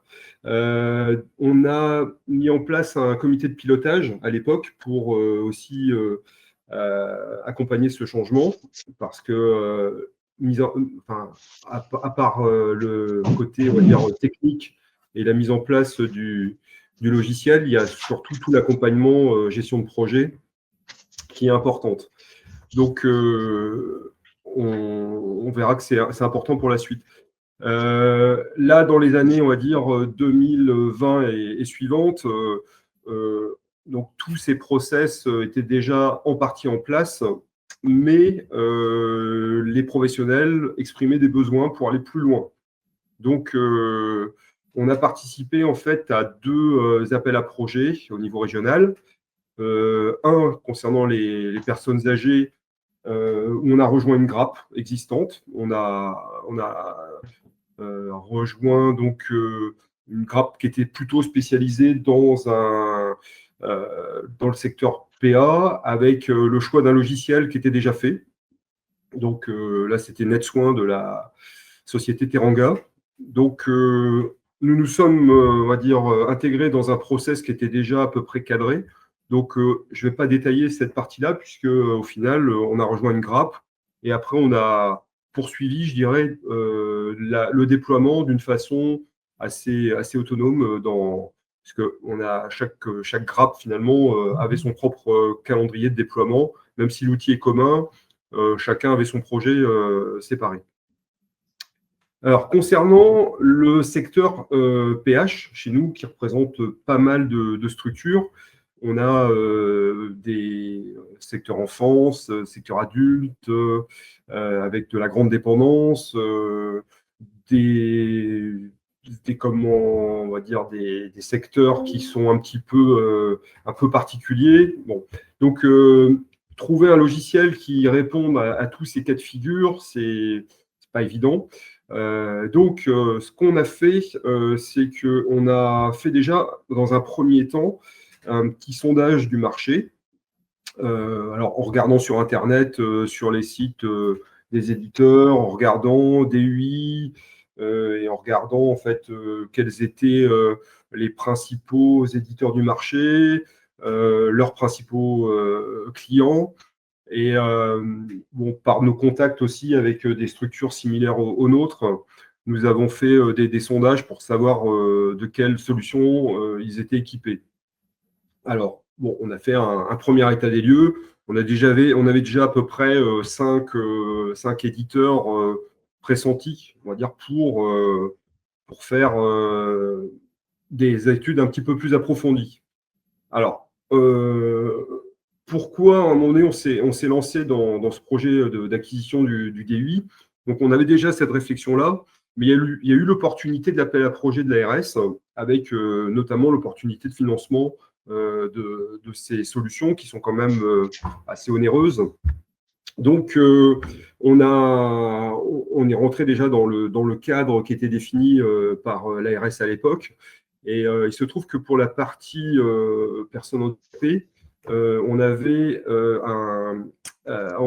rentrait dans un système d'acquisition dynamique avec c'est un marché public au niveau national, et donc avec un cadre assez contraint. Voilà. Donc, il fallait prendre en compte aussi ces contraintes techniques, organisationnelles. Au final, donc, on a fait un premier dépôt de dossier pour savoir si on pouvait être apte à faire ce projet. On n'a pas été pris parce qu'il y avait une première phase qui était plus… il y avait des structures qui étaient plus avancées que nous. Et on a refait un nouveau dossier l'année suivante. Et cette fois-ci, nous avons été choisis. Alors, pendant ce temps-là, on avait fait donc, suivant les sondages qu'on avait fait, on a fait des démonstrations, en fait, des éditeurs, comme indiquait Sylvaine. On a monté un scénario et on a voulu le faire jouer aux plusieurs éditeurs. Bon, ce qui s'est passé aussi, c'est comme on était dans ce cadre de marché public et que ça, c'est pas notre spécialité, on s'est fait accompagner d'un cabinet externe qui s'appelle Wellium, et donc qui ont piloté, je dirais, toute l'organisation des démonstrations, les liens avec des éditeurs, toute la méthodologie. Donc, on a mis en place, par exemple, un groupe de travail multi-établissement, multi-secteur, multi-métier, composé à peu près de 25 personnes. On a choisi un scénario qui correspondait au parcours type d'un usager au sein d'une structure médico-sociale. Bon, on n'a pas fait un scénario pour les IME, un pour les ESAT, un pour les foyers. On a fait on va dire un scénario un petit peu généraliste parce que sinon, on n'avait pas le temps. On a consacré une demi-journée par éditeur avec donc la démonstration sur environ 2 heures. Et en fin de séance, un questionnaire qui a été élaboré par Wellium et qui permettait de répondre en ligne par les participants pour recueillir leur avis. Donc, ce qui a permis d'avoir le recueil des personnes qui étaient issues de métiers différents, de secteurs différents, pour avoir déjà un premier sondage Et globalement, l'idée, c'était de savoir avec quel éditeur vous aimeriez, on va dire, travailler, ou au contraire, quelles sont les solutions qui vous semblent vraiment pas adaptées à nos besoins. Donc, ça, c'était une première, on va dire, prise de contact avec les éditeurs. Donc, effectivement, le scénario, les parties fonctionnelles pour voir comment ça fonctionnait. Poser pas mal de questions. Et on leur a également demandé des devis pour voir par rapport au nombre de places que l'on avait, au nombre d'établissements, en définissant au préalable notre périmètre, de savoir combien ça pourrait coûter, sans faire une étude trop approfondie, mais déjà pour avoir quelques idées de budget. Voilà. Donc, on s'est lancé donc, ensuite dans la partie marché public avec toujours Wallium. Comme c'est une procédure assez contraignante, on les a laissés, on va dire, piloter aussi tout le dépouillement des réponses des éditeurs. Et au final, donc, on a organisé des copies internes pour valider toutes les étapes de validation de la démarche. Et on a démarré la mise en place en juin 2023. Alors, avec des sites pilotes, parce qu'on ne peut pas se permettre de déployer la solution sur toute l'association. Bon, au niveau finesse géographique, on est sur dans le projet actuellement, on est sur 55 finesses géographiques.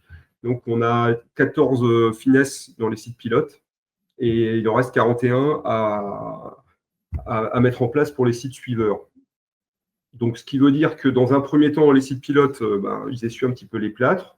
On fait les réglages. On a pris des sites pilotes qui étaient représentatifs des différentes structures de l'association.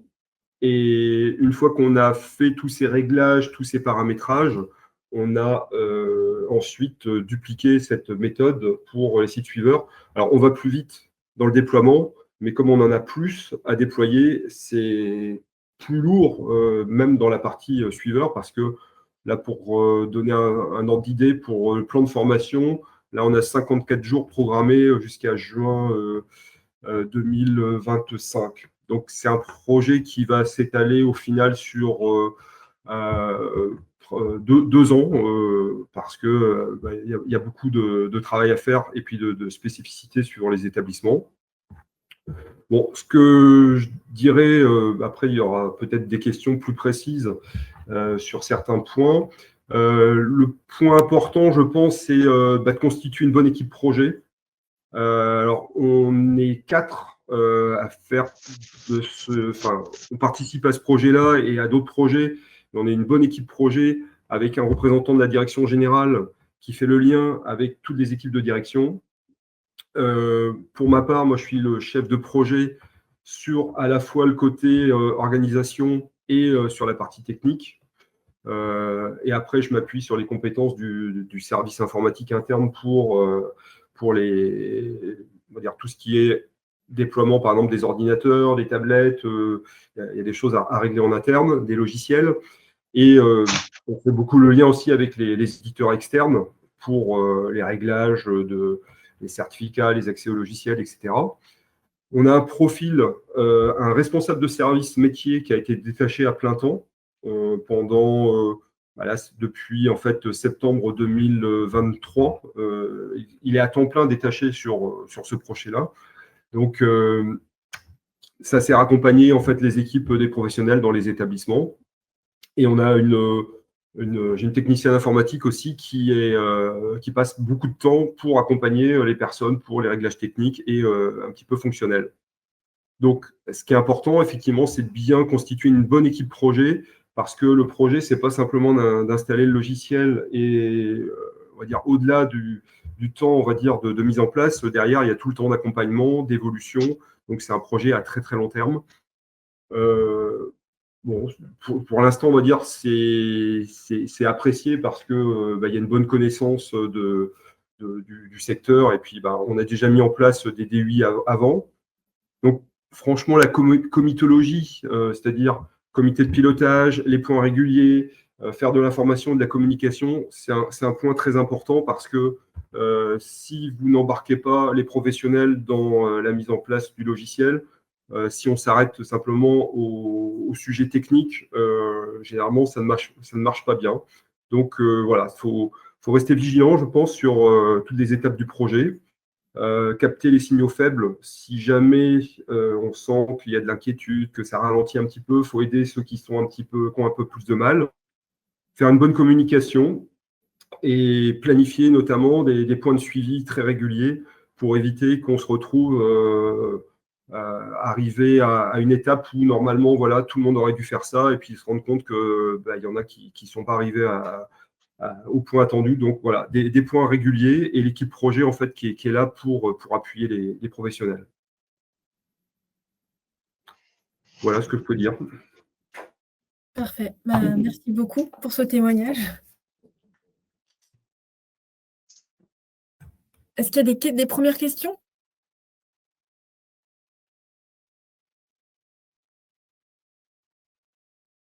Non, pas pour le moment. Alors, on va passer au témoignage suivant. Le témoignage de Frédéric Lepotier, qui est chef de projet pour le PSMS Argued, et qui lui aussi a sélectionné une solution numérique pour le secteur handicap.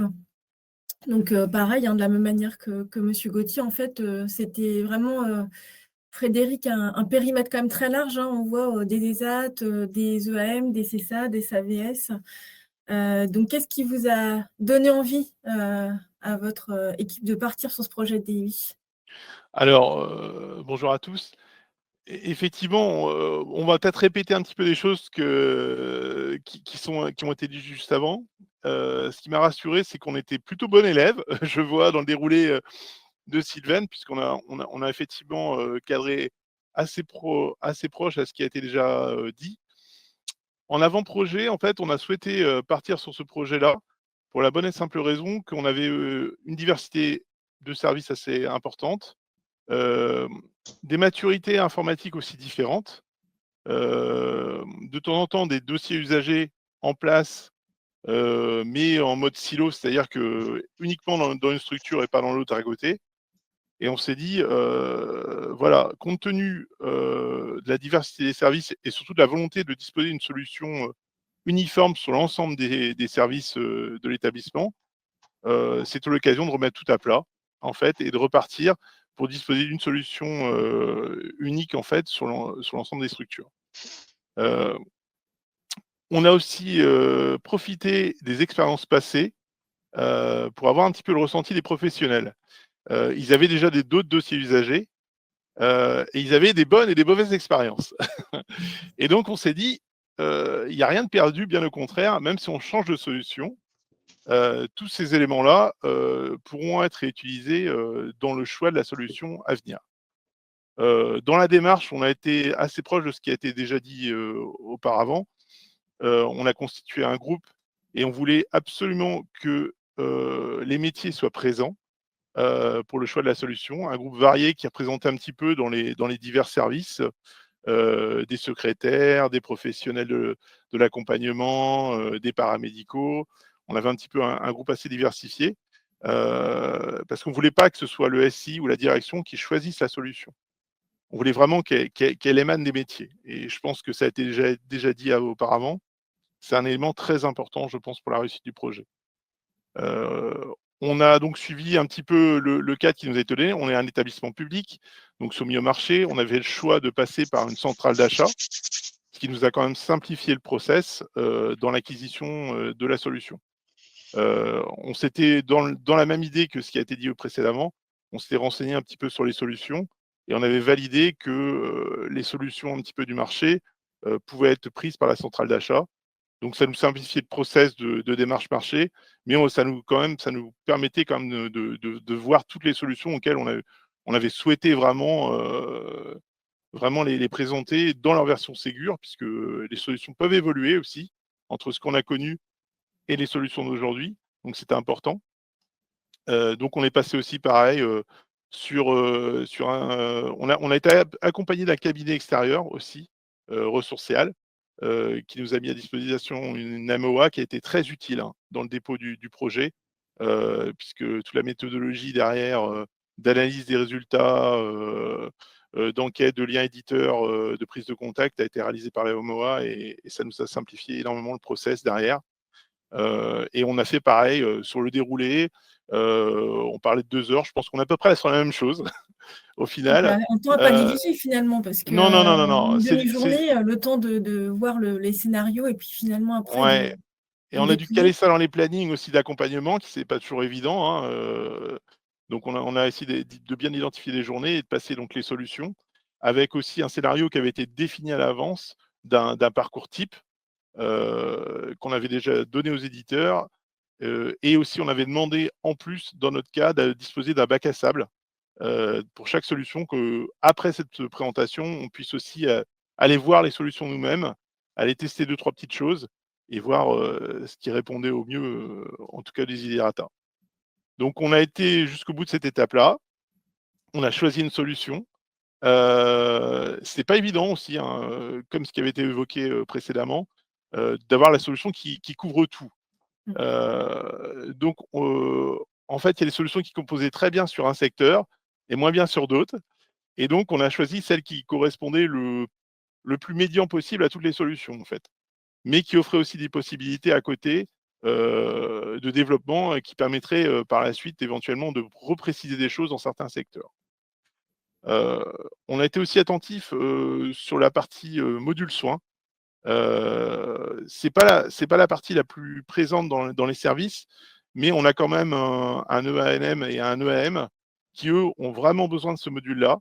Et on avait aussi au niveau des IME, en fait, aussi une solution déjà en place, mais qui était très localisée IDE. Donc il fallait quand même qu'on garde ces informations-là, et qu'on puisse les réintégrer dans la nouvelle solution, dans un outil unique. Donc ça aussi, c'était important dans notre choix. La reprise de données, alors là aussi, on en a parlé. C'était un facteur déterminant puisqu'on avait plusieurs solutions déjà en place, et on a fait le choix, de recruter quelqu'un pour justement décharger les services sur cette partie récupération de données. On s'est aperçu en fait que beaucoup de solutions nous répondaient sur le fait que oui, ils récupéraient des données, mais en fait, dans la réalité des choses, il faut bien reformaliser les données avant pour qu'elles puissent être réimportées. Et l'ensemble des solutions, des documents ou des éléments des dossiers n'est pas forcément réimportable. En tout cas, pas de manière automatisée. Donc il faut restructurer tout ça. Si je dis pas de bêtises, on devait être autour de 18 fichiers Excel d'import différents D'accord, ouais, donc ça demande beaucoup de qu'il temps a fallu finalement. préparer. Donc c'est notre chargé numérique qui s'en est occupé, et qui vient juste là de terminer la partie récupération adulte. Et c'est un travail de longue haleine. Et je pense que si ça avait pesé sur les services, au niveau des secrétariats, etc., ça aurait été très compliqué, je pense. Là, je pense que c'est une grande réussite d'avoir recruté quelqu'un qui est vraiment chargé sur cette partie-là, de cette récupération, de la vérification des données, et bien sûr qui avait du lien avec tous les secrétaires et les chefs de service des différents éléments. Donc finalement, les équipes, en fait, quand elles, aujourd'hui, quand elles veulent saisir des éléments, le dossier déjà créé de la personne, en fait, vous avez pu tout récupérer. Oui, toute la partie Oui, oui. administrative, tout ce qui est médical, par contre, c'est de la récupération manuelle. Donc, on a laissé pour l'instant en consultation, on alimente au fur et à mesure, mais on ne peut pas faire de récupération automatique sur les données médicales. Ça, c'est très important aussi à prendre en compte. D'accord. Puisque forcément, si on aurait un mauvais adressage de la mauvaise personne lors de la récupération automatique, on ne le verrait pas forcément. Donc, il y a une vigilance là-dessus, sur ces données-là. Sur la procédure qu'on a mis en place pour choisir la solution, on l'a bien définie. Donc, c'est on est passé via l'UGAP. Ça a été assez long, hein, je dois préciser, pour les centrales, parce que du coup, le temps qu'ils préparent les devis, l'éditeur était prêt, mais il fallait que ce soit l'UGAP qui nous fournisse les devis. On a passé un petit peu de temps sur cette solution-là, donc attention aussi au niveau des centrales d'achat, du temps de traitement des informations avant le démarrage du projet. On a pu démarrer notre projet en janvier de cette année, avec une étape un peu différente, au départ, on était parti sur des sites pilotes. Et en fait, en échangeant avec l'éditeur, on a eu une approche un peu différente, c'est-à-dire qu'on a beaucoup travaillé en atelier. Jusqu'avant l'été, on était dans des ateliers qui correspondaient un peu à chaque service, avec des groupes identifiés de travail, qui remontaient un peu leurs pratiques actuelles et comment, dans l'outil, on transposerait ça, en fait. quel relevé d'activité. Un petit peu pour préparer toutes ces fiches d'intervention qui accompagneront les projets personnalisés et dans chacun des domaines. Et il y avait aussi beaucoup de travail d'harmonisation aussi des appellations, parce que des fois, ils faisaient 2 activités qui voulaient dire la même chose, mais pas forcément le même nom. Donc, il y a eu un gros travail sur ce sujet-là aussi à penser. Et c'est là que c'est vrai qu'il faut un groupe projet qui soit bien soudé pour pouvoir diffuser de l'information, travailler avec les RDS en lien avec des choix à réaliser. Puisqu'il y a aussi des indicateurs, notamment sur les enquêtes qu'on réalise annuellement. C'est important d'avoir les bonnes terminologies. Donc, il y a eu un gros travail sur ce sujet-là. Et on a pu commencer donc notre déploiement de l'outil. Donc les formations ont pu commencer pendant l'été, juste à la fin de l'été 2024. On a été très dense, hein, puisque on a commencé les formations sur tout le mois de septembre et fin août, pour un démarrage, en tout cas pour la partie pôle enfance, sur le mois d'octobre. Et là, on vient juste de terminer la partie adulte. Les formations ont eu lieu. Et ils vont pouvoir commencer, eux, du coup, là, sur le mois de décembre, à acquérir un petit peu l'outil, avant qu'on puisse donner le go qui est souhaité à peu près, on s'est dit 2-3 mois après pour qu'ils puissent commencer. L'idée, c'est que là, on a beau atteindre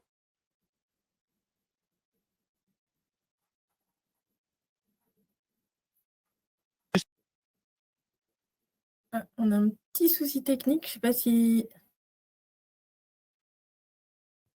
de votre côté. Vous m'entendez ? Oui, c'est bon, c'est bon. J'ai vu qu'il y a une petite coupure qui est passée. Donc je disais juste qu'effectivement, on a fait une recette intermédiaire et qui sera réévaluée au bout de 3 mois de mise en service pour voir où on en est, voir s'il y a encore des modifications à apporter.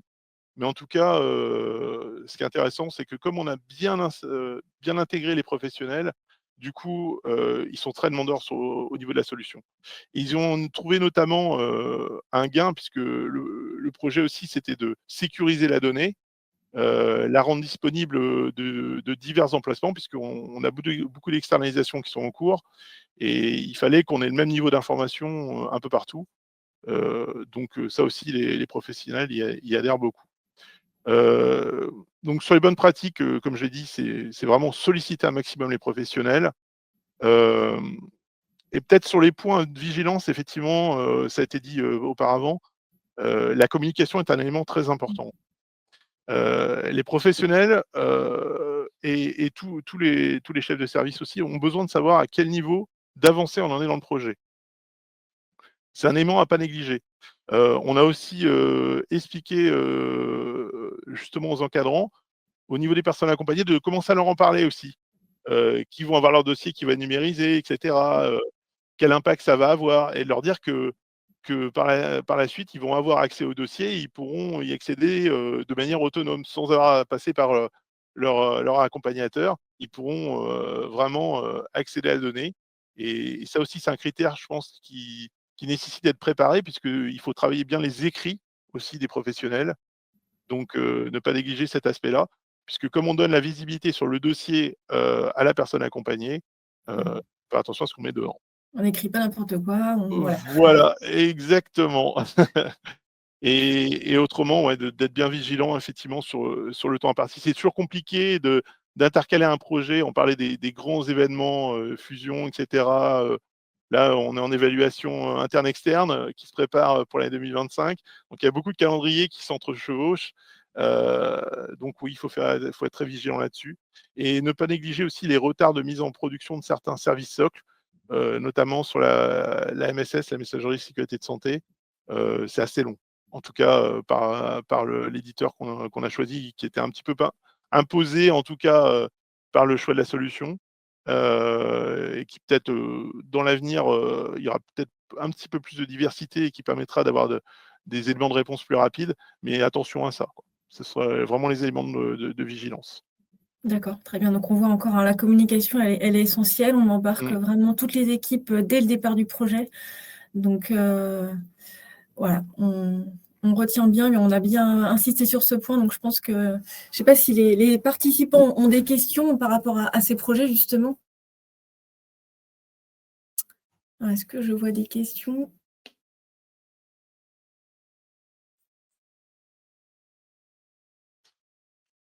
Alors, pour l'instant, on n'en a pas. Bah, écoutez, je vous remercie. Il y aura peut-être des questions qui vont venir après.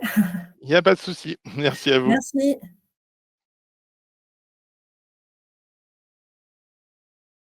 Et donc, lui, Joël Tulot nous rejoint.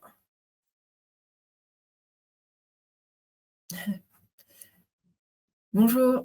Alors, on vous entend pas. Enfin, moi, je vous entends pas, en tout cas.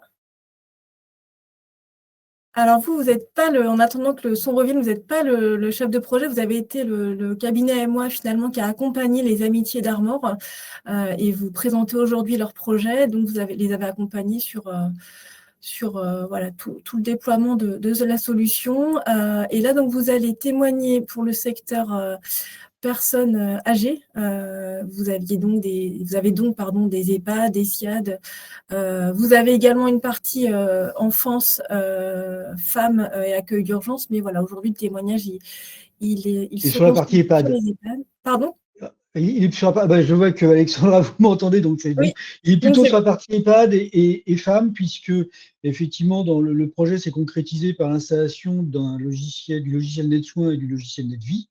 Mais avant tout ça, c'est vrai que je vais donner déjà, je remercie Philippe, Frédéric, vous-même Alexandra et Sylvain du grand tour d'horizon que vous avez fait sur la gestion de projet et tout ce qui est important de faire en amont d'un projet de déploiement d'un DUI. Pour ce qui est des Amitiés d'Armor, c'est un contexte un petit peu différent puisque les Amitiés d'Armor avaient à l'époque Osiris et ont été sollicités par une grappe pour rejoindre cette grappe-là en 2021, ce qui a donné un contexte un petit peu différent sur la gestion de projet. La grappe a fait appel à un AMOA qui s'est chargé effectivement de rédiger le cahier des charges, le cahier des exigences fonctionnelles, les processus métiers, et a fait une sélection avec une équipe pluridisciplinaire. Alors cette fois-ci, cette équipe pluridisciplinaire a été pluridisciplinaire et pluri-OG, puisque tous les 4 à 5 OG, les 4 OG d'ailleurs, étaient représentés au sein de la grappe avec des équipes pluridisciplinaires qui faisaient quand même une belle équipe pour réaliser les choix, pour réaliser les auditions telles que ça a été présenté.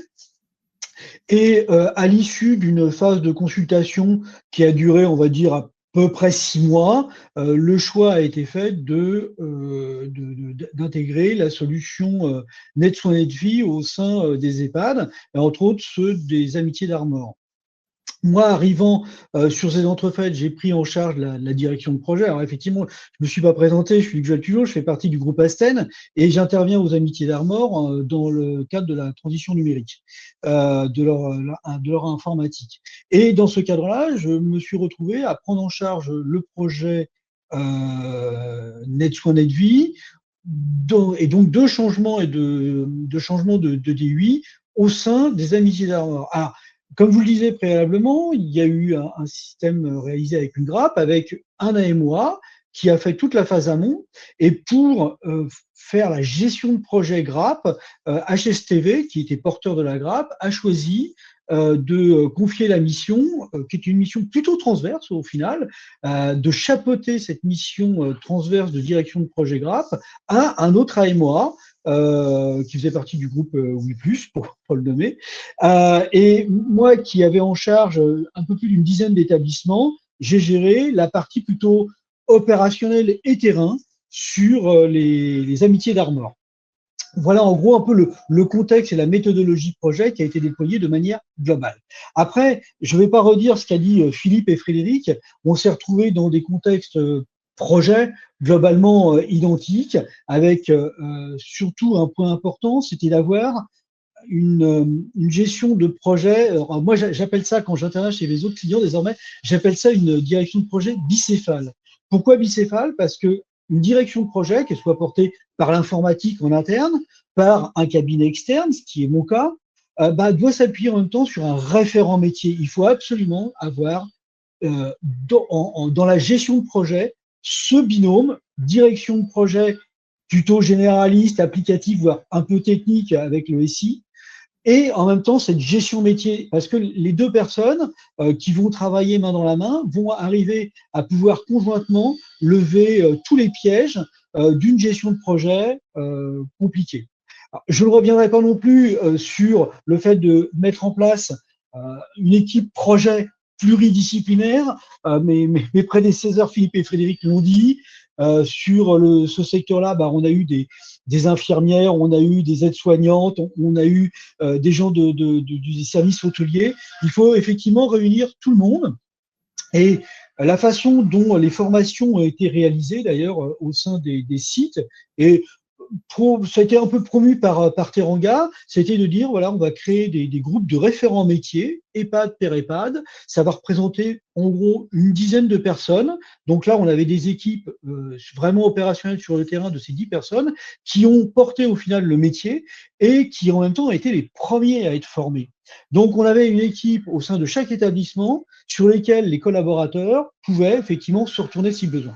Alors le choix de l'équipe n'a pas été simple. Parce qu'il fallait trouver des gens qui aient des capacités pédagogiques et une appétence aux outils, des systèmes d'information. Donc, il a fallu choisir des gens, et puis il faut avoir aussi un petit peu de leadership, faut emmener les autres. Hein.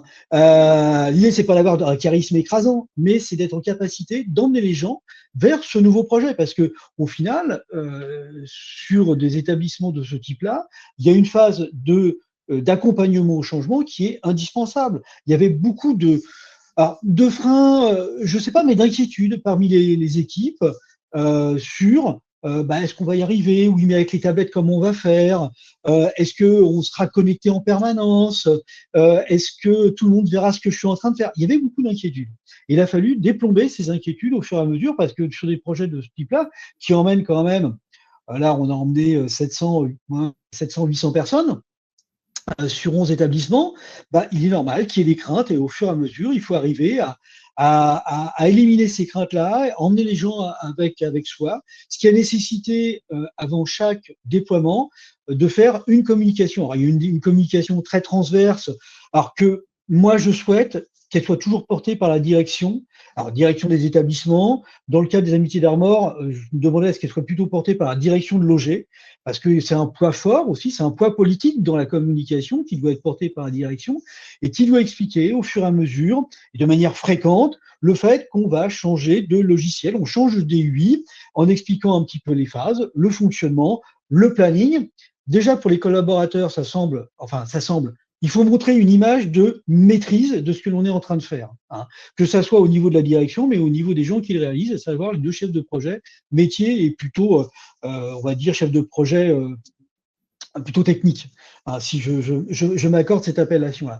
Donc, ça rassure, et déjà, ça met en confiance. Et puis après, ça doit être aussi porté par les directeurs et directrices d'établissement.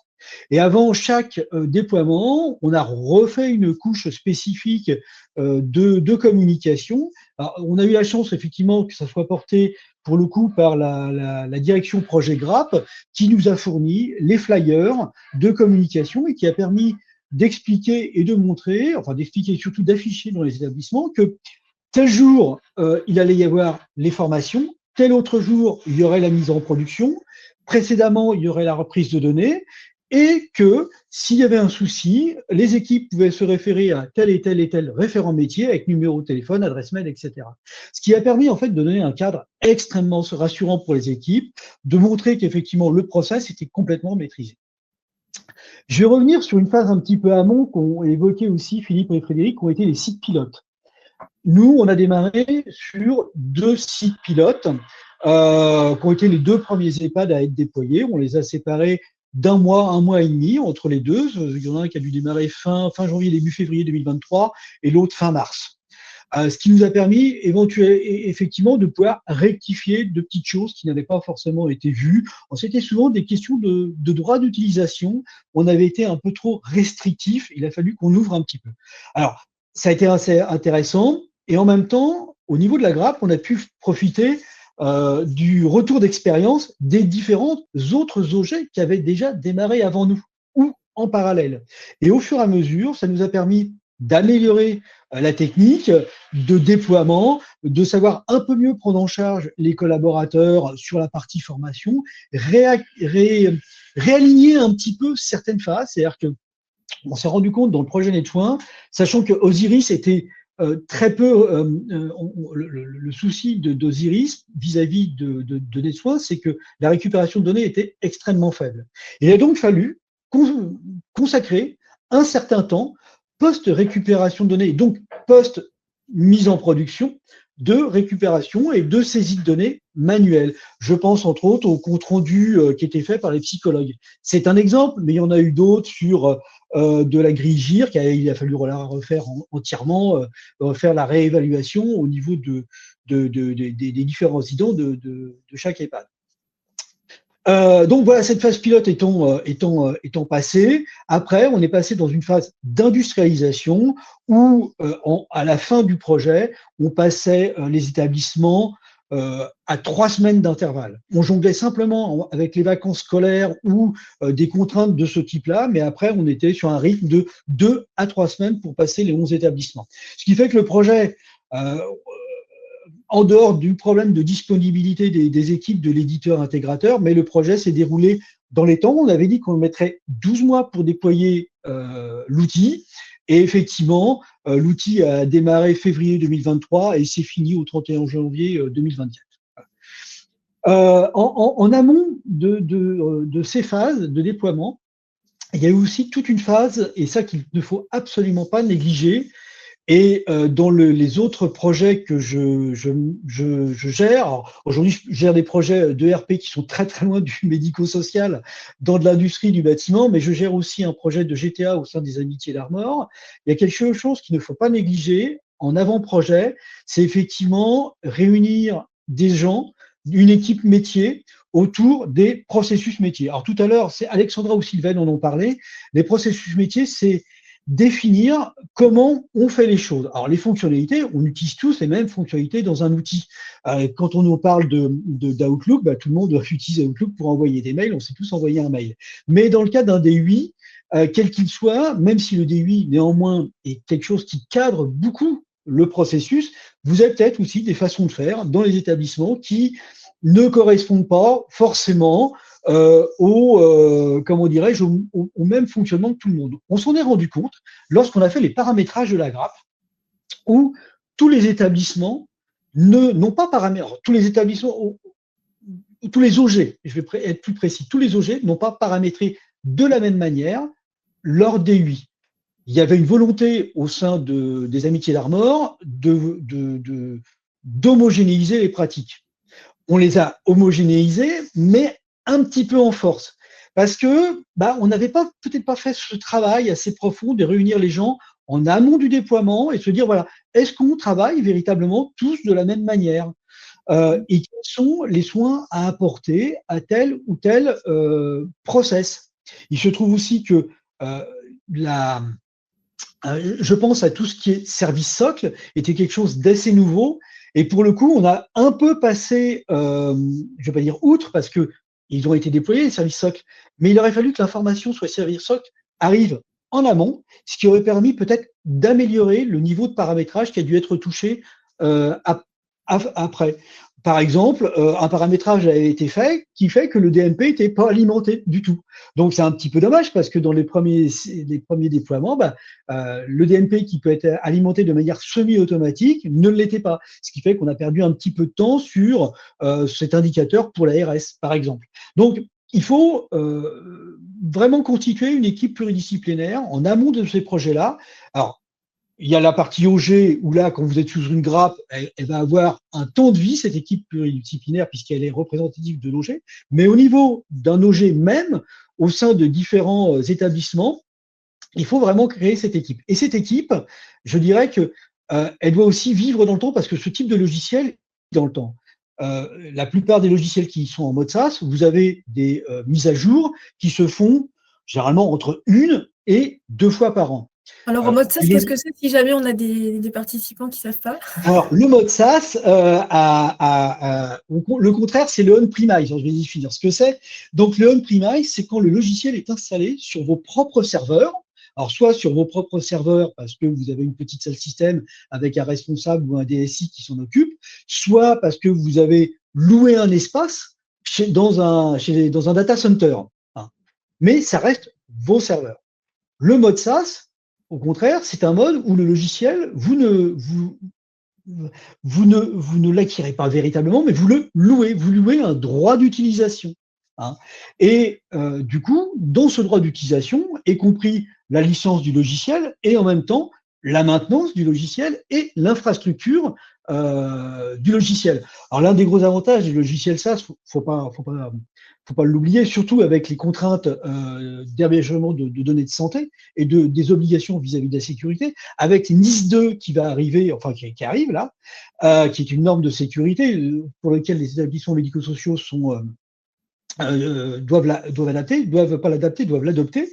Ça va vous obliger au final à avoir plus de force. Enfin, ça va pas vous obliger, mais si vous aviez ça sur vos propres serveurs, ça vous obligerait à avoir des contraintes ou des personnels en capacité d'avoir un RSSI, véritablement un responsable de la sécurité des systèmes d'information à demeure, ou d'avoir tout un staff de personnes en charge de la sécurité. Quand vous êtes en mode SaaS, au final, c'est l'éditeur qui a la contrainte et la responsabilité de vous fournir cette partie sécuritaire.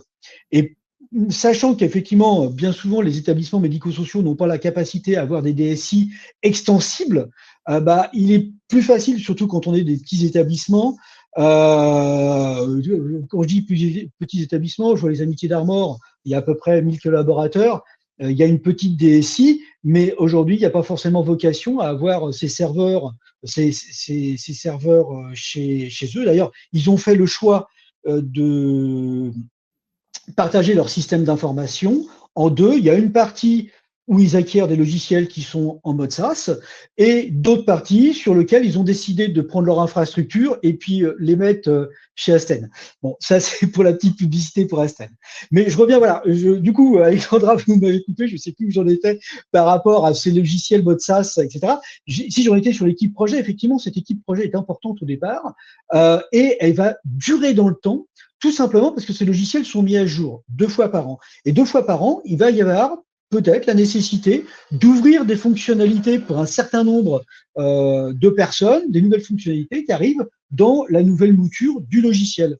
Et il est important d'avoir un groupe qui continue à gérer le logiciel. Alors, on n'est plus sur la gestion en mode projet, mais on est sur une gestion quotidienne de l'outil, se poser les bonnes questions et d'avoir un groupe pluridisciplinaire. Alors, aux Amitiés d'Armor, ils avaient mis en place un comité qui s'appelle Comité Osiris à l'époque et qui vient d'être renouvelé sous le nom de Comité des soins avec des nouvelles personnes, avec de nouveaux engagements. Ils ont dans leur périmètre les indicateurs ARS, par exemple, le suivi de la messagerie sécurisée, le DMP, etc. Et ils ont en charge en même temps toute l'évolution. Et pour finir, je pense que il y a un traître mot ou c'est peut-être pas un traître mot, mais véritablement quelque chose qu'il faut. Le facteur clé de la réussite d'un tel projet, c'est le temps. Il faut donner du temps en amont. Il faut aussi donner du temps aux équipes, que ce soit par de la formation, mais véritablement ce temps projet, c'est quelque chose qu'il ne faut absolument pas négliger. Je sais que les ESMS sont généralement des établissements où vous travaillez en flux tendu, en moyens constants. À un moment donné, il faut avoir la capacité à pouvoir dégager du temps à les équipes, quitte à aller chercher de la ressource extérieure si vous en avez la possibilité, que ce soit sur de la gestion de projet, ou alors des chargés de mission qui vont remplacer un tel ou un tel qui va intégrer l'équipe projet. Mais c'est très important de donner du temps et de donner du temps en amont et de communiquer et d'emmener les gens en amont. Mais je fais que paraphraser ce qu'a dit tout à l'heure. Non, mais c'est vrai que c'est vraiment du coup important et ça confirme ce qu'on dit. C'est vraiment un projet de toute la structure, de tous les professionnels. Il est important de communiquer pour qu'ils se sentent impliqués dès le départ, en fait, qu'ils ne se disent pas, voilà, comme on entend parfois, c'est un sujet ici, je vais rien y comprendre, c'est marqué ici, donc ça ne me concerne pas, et bien au contraire, en fait. Donc, merci pour ce témoignage. Je vous en prie, Alexandra.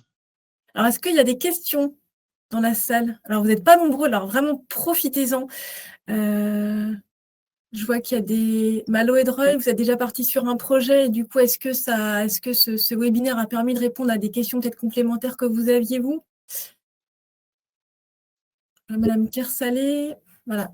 Oui, Allez-y. bonjour, Malo. Ça m'a permis d'éclaircir certains points, mais aussi de confirmer certaines interrogations qu'on avait et certaines problématiques qu'on rencontre. Comme actuellement, c'est sur la reprise des données. C'est vraiment, là, on est avec Ogiris et c'est vrai que pas forcément facile. Surtout que nous, on était sur GPA avant, du coup, on peut extraire des données, mais il y a certains établissements qui n'avaient pas du tout de logiciel métier, notamment la protection de l'enfance. Et ça, on est en train de travailler pour voir comment on fait pour reprendre au mieux les données. D'accord. Madame Kersalé également. Alors, présentez-vous, et qui va vous présenter. Est-ce que vous êtes déjà ou pas parti sur un projet numérique? Qu'est-ce que vous attendiez finalement de ce webinaire aujourd'hui?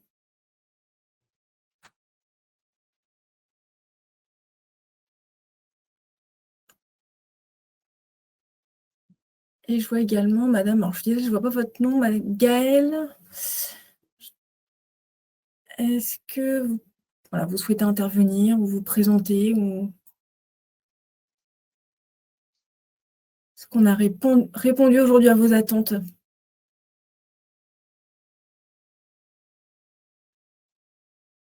Il y a peut-être un, je ne sais pas s'il y a un souci. Vous pouvez intervenir. Votre micro, il est éteint, mais voilà. Je vous laisse quelques secondes peut-être si vous souhaitez intervenir, ou alors vous pouvez intervenir également dans le Q&A. Alors, en attendant, je le redis, hein, donc ce webinaire, il a été enregistré, donc il sera disponible sur notre site internet. Également, là, vous avez une présentation commentée, mais on va vous transmettre un support qui va reprendre donc celui d'aujourd'hui, mais qui sera enrichi de tout un tas d'éléments pour que vous ayez des ajouts, des ressources. On va également vous ajouter la rubrique ressources avec tout un tas de liens vers les sites ANS, ANAP, qui pourront vous aider. Et puis, n'hésitez pas à recontacter le collectif à la fois pour vous mettre en relation avec d'autres structures. Hein. Comme on l'a dit, alors les participants me compléteront peut-être, mais ils l'ont déjà dit, il y a une présentation de l'éditeur qui est faite de la solution numérique, mais parfois, il y a besoin d'avoir des retours d'expérience de vos pairs, parce qu'il peut y avoir une différence entre les deux. Donc, n'hésitez pas à contacter le collectif pour en savoir plus et être mis en relation avec d'autres structures. Pour également avoir des retours d'expérience ou alors d'être en contact avec des structures pour former les fameuses grappes, on en a parlé. Hein. L'ARS, là, pour 2025, ils vont sortir une circulaire dans laquelle ils vont présenter les appels à projets pour 2025. Il y aura donc des financements qui seront dédiés, il y aura une étude des projets et pour répondre à ces projets, il faut former ces fameuses grappes. Donc, il faut qu'il y ait 15 finesses géographiques qui se rejoignent et du coup, le collectif peut vous aider à monter ces grappes, à vous mettre en relation les uns avec les autres. Et puis voilà, si vous avez des questions de manière plus générale, que ce soit sur le numérique, sur nos missions, eh bien, écoutez, on est à votre écoute. Alors, Sarah, je ne vois pas d'autres questions. Et non, je vois que vous êtes très bavard, vous avez pas envie de poser de questions. Donc, c'est qu'Alexandra et l'ensemble des animateurs ont répondu aux questions que vous pouviez vous poser. Alors également, je le reprécise, ce webinaire, il a vraiment été fait pour toutes les structures, mais également pour les professionnels. Si vous souhaitez communiquer auprès de vos pros, vous pouvez aussi leur diffuser ce webinaire, alors peut-être pas en entier, mais par séquence en tout cas, parce qu'il s'adresse aussi à eux. Hein. On ne s'adresse pas que aux chefs de projet, aux directions, mais vraiment à tous les pros, peu importe leur statut. Donc n'hésitez pas à communiquer auprès de vos équipes. Et puis on sera preneur également, hein, si vous avez des retours à nous faire, on sera preneur de tous vos retours. Écoutez, merci en tout cas à tous les participants de nous avoir aidés à construire ce webinaire. Merci beaucoup et puis écoutez, je vous souhaite une très belle journée. Merci Alexandra. Merci. Merci. Merci à tous. Bonne journée. Merci, bonne journée. Au revoir.